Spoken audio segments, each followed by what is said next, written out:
N24 news की तरफ से आप सभी को गणतंत्र दिवस की ढेरों सारी शुभकामनाएं। नमस्कार, मैं पायल शुक्ला, आप सभी का स्वागत है N24 न्यूज की खास पेशकश कर्तव्य पथ पर झांकियों का प्रदर्शन। 76वें गणतंत्र दिवस पर परेड को लेकर लोगों में खासा उत्साह देखने को मिल रहा है। इस बार कर्तव्य पथ पर देश की विविधता और सांस्कृतिक समावेशिता को दर्शाने वाली विभिन्न राज्यों, केंद्र शासित प्रदेशों और केंद्रीय मंत्रालयों की कुल 26 झांकियां तैयार की गई हैं। इस परेड में 16 राज्यों और केंद्र शासित प्रदेशों के साथ साथ 10 मंत्रालयों और विभागों की अनूठी थीम वाली झांकियां शामिल होंगी। बिहार, झारखंड, चंडीगढ़, कर्नाटक, दादरा और नगर हवेली, दमन और दीव, उत्तराखंड, आंध्र प्रदेश, हरियाणा, उत्तर प्रदेश, गुजरात, मध्य प्रदेश और पश्चिम बंगाल सहित राज्यों और केंद्र शासित प्रदेशों की झांकियों को गणतंत्र दिवस के लिए चुना गया है। हर झांकी भारत की परंपरा, संस्कृति और प्रगति को अनोखे तरीके से दर्शाएगी। वहीं इस बार झांकियों का थीम स्वर्णिम भारत, विरासत और विकास रखा गया है। इस वर्ष पहली बार सेना के तीनों अंगों थल सेना, नौसेना और वायुसेना की एक संयुक्त झांकी प्रस्तुत की जा रही है। तीनों सेनाओं की यह संयुक्त झांकी जल, थल, आकाश में सशस्त्र बलों के बेहतर समन्वय, संयुक्तता और एकीकरण का प्रतीक है। हालांकि गणतंत्र दिवस परेड की झांकी का चयन करने वाली विशेषज्ञ समिति ने दिल्ली की ओर से दिए गए झांकी की थीम को अस्वीकार करते हुए खारिज कर दिया है।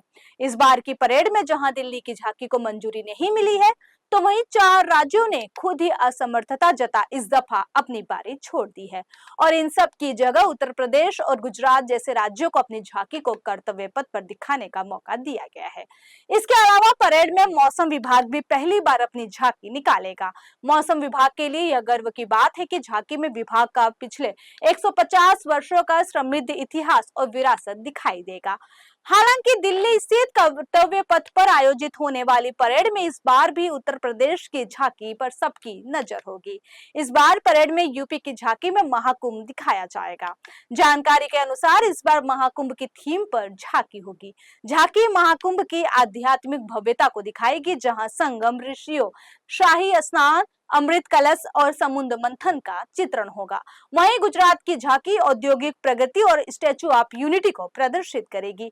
300 आर्टिस्ट के साथ इस परेड की शुरुआत की जाएगी। इतना ही नहीं, करीब 5000 कलाकार कर्तव्य पथ पर सांस्कृतिक समारोह प्रस्तुत करेंगे।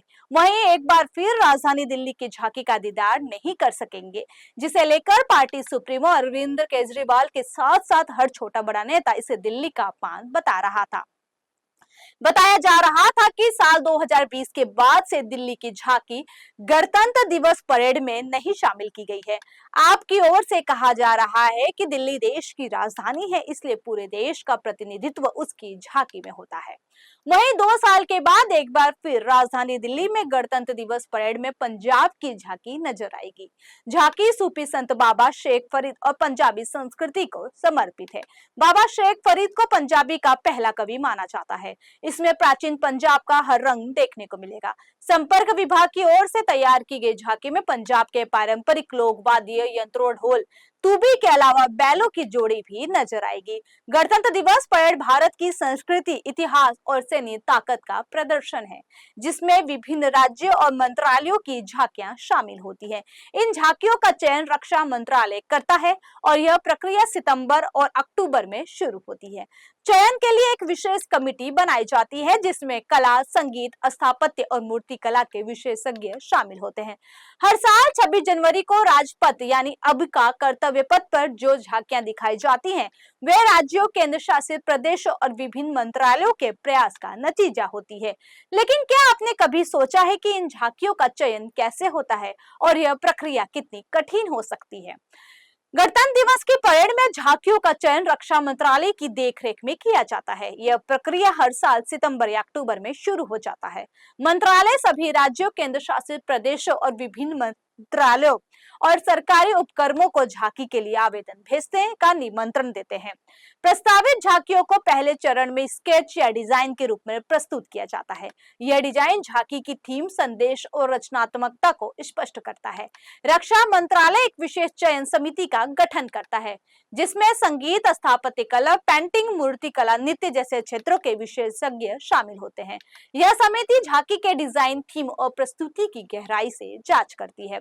झांकियों के चयन के लिए कई तरह के मानकों पर ध्यान दिया जाता है, जैसे झांकी की थीम कितनी अनूठी और प्रासंगिक है, उसका डिजाइन और रचनात्मकता कितनी प्रभावित है, वह जनता को कितना प्रेरित और प्रभावित कर सकती है, झांकी में प्रयुक्त संगीत और रंग संयोजन कितना आकर्षक है। पहले चरण में झांकी के डिजाइन को स्वीकृति मिलने के बाद आवेदकों से 3D मॉडल प्रस्तुत करने को कहा जाता है। यह मॉडल झांकी की वास्तविक संरचना और विवरण को प्रदर्शित करती है। यदि 3D मॉडल को स्वीकृति मिल जाती है तो राज्य या मंत्रालय को झांकी निर्माण की अनुमति दी जाती है। गौरतलब है कि हर साल गणतंत्र दिवस की परेड में अलग अलग राज्यों की झांकियों को देखने के लिए लोगों में एक अलग ही उत्साह होता है। राज्यों की इन झांकियों में वहां की कला, संस्कृति और विरासत को दिखाया जाता है। परेड की तैयारी देखकर ही लग रहा है कि 26 जनवरी को कई लोग इनके मुरीद होने वाले हैं। इस बार गणतंत्र दिवस परेड में भारतीय सेना अपनी सैन्य शक्ति, स्वदेशी और आधुनिक सैन्य ताकत का प्रदर्शन करेगी। इसमें आपको Nag missile system, T-19 Bhishma tank, BrahMos mobile launcher, Chetak all terrain vehicle, Bajrang light specialist vehicle, सारह टैंक और Agni multi barrel rocket launcher शामिल है। मई साल के गणतंत्र दिवस के मौके पर इंडोनेशिया के राष्ट्रपति प्रोबोवो सुबियांतो को भारत ने अपना मुख्य अतिथि बनाया है। वहीं परेड में शामिल होने वाले अतिथियों की बात करें तो करीब 77,000 लोगों के शामिल होने की उम्मीद जताई जा रही है, जिसमें 10,000 विशेष आमंत्रित लोग शामिल हुए हैं। प्रतिभागियों और उपस्थित लोगों की सुरक्षा सुनिश्चित करने के लिए दिल्ली भर में खासकर कर्तव्य पथ के आसपास सुरक्षा के पुख्ता इंतजाम किए गए हैं। फिलहाल के लिए इतना ही। इसी तरह के ताजा तरीन खबरों के लिए जुड़े रहिए N24 न्यूज से। तब तक के लिए मुझे यानी पायल शुक्ला को दीजिए इजाजत। नमस्कार।